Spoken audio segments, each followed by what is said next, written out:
തലസ്ഥാനത്തെ കൂട്ടക്കൊലപാതകത്തിനിടയിലും അഫാൻ വാങ്ങിയ പണം കടം വീട്ടിയെന്ന് കണ്ടെത്തിയിരിക്കുകയാണ് പോലീസ്. പിതൃമാതാവിനെ കൊലപ്പെടുത്തിയതിന് പിന്നാലെ അവരുടെ മാല പണയം വെച്ച് 74,000 രൂപ വാങ്ങുകയും ഇതിൽ 40,000 രൂപ സ്വന്തം അക്കൗണ്ടിലൂടെ കടം നൽകിയവർക്ക് തിരികെ കൊടുത്തു എന്ന വിവരങ്ങളാണ് ഇപ്പോൾ പോലീസ് കണ്ടെത്തിയിരിക്കുന്നത്. മാത്രമല്ല, അഫാൻ എന്ന 23-കാരൻ സ്വന്തം സഹോദരൻ അഫ്സാൻ, പിതൃ സഹോദരൻ ലത്തീഫ്, ഭാര്യ സജിത ബീവി, പിതാവിന്റെ മാതാവ് സൽമ ബീവി, പെൺസുഹൃത്ത് ഫർസാന എന്നിവരെയാണ് മൃഗീയമായി ചുറ്റിയേക്കടിച്ച് കൊലപ്പെടുത്തിയത്. അഫാൻ തന്റെ മാതാവിനെ കൊല്ലാൻ ശ്രമം നടത്തിയെങ്കിലും ഗുരുതര പരിക്കുകളോടെ രക്ഷപ്പെട്ടവർ ഇപ്പോൾ ആശുപത്രിയിൽ ചികിത്സയിലാണ്.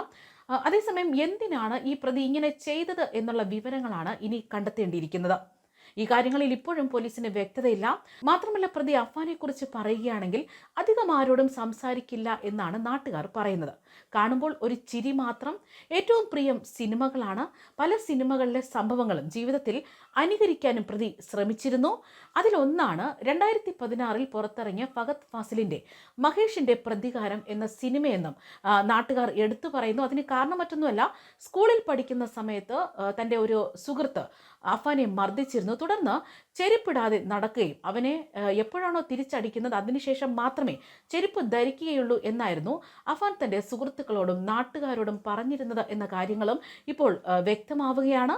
അതിനാൽ തന്നെ സിനിമയിലെ രംഗങ്ങളെ ഇത്രയും ജീവിതത്തിൽ അനുകരിക്കാൻ ശ്രമിക്കുന്നത് കൊണ്ട് തന്നെ കൂട്ടക്കൊലപാതകത്തിന് പിന്നിലും ഇത്തരത്തിൽ സിനിമാ ശൈലി പിന്തുടർന്നിട്ടുണ്ടോ എന്നതാണ് ഇപ്പോൾ നാട്ടുകാരും പോലീസും ഒക്കെ സംശയിക്കുന്നത്. ഇതിനിടെ അഫാന്റെ മാതാവ് ഷെമിക്ക് മാത്രം 65 ലക്ഷം രൂപ കടമുണ്ടെന്നാണ് പോലീസ് പറയുന്നത്.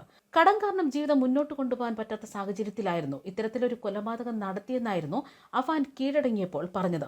ഇത് ശരിവെക്കുന്ന തരത്തിലാണ് പിന്നീട് പോലീസിന്റെ കണ്ടെത്തലൊക്കെ. അഫാന്റെ പിതാവിന് വലിയ സാമ്പത്തിക ബാധ്യതയുണ്ടെന്ന വിവരങ്ങളായിരുന്നു നേരത്തെ തന്നെ പുറത്തു വന്നത്. കുടുംബത്തിനകത്തു നിന്നും പുറത്തു നിന്നുമായി 65 ലക്ഷം രൂപയോളം ഷെമി കടം വാങ്ങിയിരുന്നുവെന്നും പോലീസിന് ഇപ്പോൾ വിവരങ്ങൾ ലഭിച്ചിരിക്കുകയാണ്.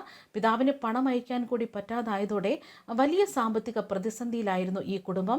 അതേസമയം ഇന്ന് അഫാന്റെ വിശദമായ മൊഴിയെടുക്കുമെന്നാണ് വിവരങ്ങൾ. ആറ്റിങ്ങൽ ഡിവൈഎസ്പി കഴിഞ്ഞ ദിവസം രാത്രി തിരുവനന്തപുരം മെഡിക്കൽ കോളേജിൽ പ്രതിയുടെ മൊഴിയെടുക്കാൻ എത്തിയെങ്കിലും അതിന് സാധിച്ചിരുന്നില്ല.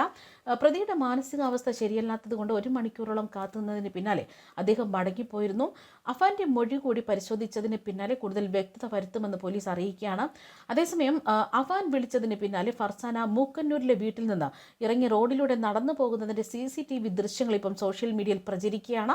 കഴിഞ്ഞ ദിവസം അഫാന്റെ സഹോദരൻ അഫ്സാന്റെ CCTV ദൃശ്യങ്ങൾ പുറത്തു വന്നിരുന്നു.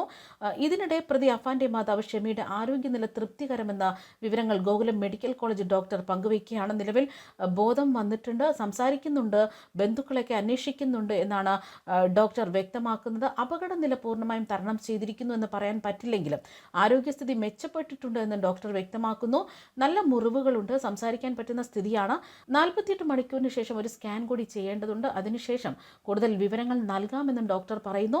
അഫാന്റെ മാതാവ് ഷെമിയുടെ തലച്ചോറിലെ സ്കാൻ രാവിലെ എടുത്തിരുന്നു. കഴിഞ്ഞ ദിവസത്തെ പോലെ തുടരുകയാണ്. ഇപ്പോഴും ബോധാവസ്ഥയിലാണ്, സംസാരിക്കുന്നുണ്ട്, ബന്ധുക്കളൊക്കെ അന്വേഷിക്കുന്നുണ്ട് തന്നെ പറയുന്നു. തലയിൽ മുറിവുകളുണ്ടായിരുന്നു, മുഖത്തെല്ലുകൾക്കും തലയോട്ടിക്കും പൊട്ടലുണ്ട്. വിവരങ്ങളൊക്കെ പോലീസിനെ അറിയിച്ചിട്ടുണ്ട് എന്ന് തന്നെയാണ് ഡോക്ടർ വ്യക്തമാക്കുന്നത്. കൂട്ടക്കൊലയുമായി ബന്ധപ്പെട്ട നിർണായക വിവരങ്ങൾ പ്രതി അഫാന്റെ മാതാവ് ഷെമിയുടെ പക്കൽ നിന്ന് ലഭിക്കുമെന്ന പ്രതീക്ഷയിലാണ് അന്വേഷണ സംഘം. സംഭവവുമായി ബന്ധപ്പെട്ട് നിലവിൽ ജീവിച്ചിരിക്കുന്നത് 2 പേർ മാത്രമാണ്. അതിൽ ഒന്ന് പ്രതി അഫാനും മറ്റൊന്ന് പ്രതിയുടെ മാതാവുമാണ്.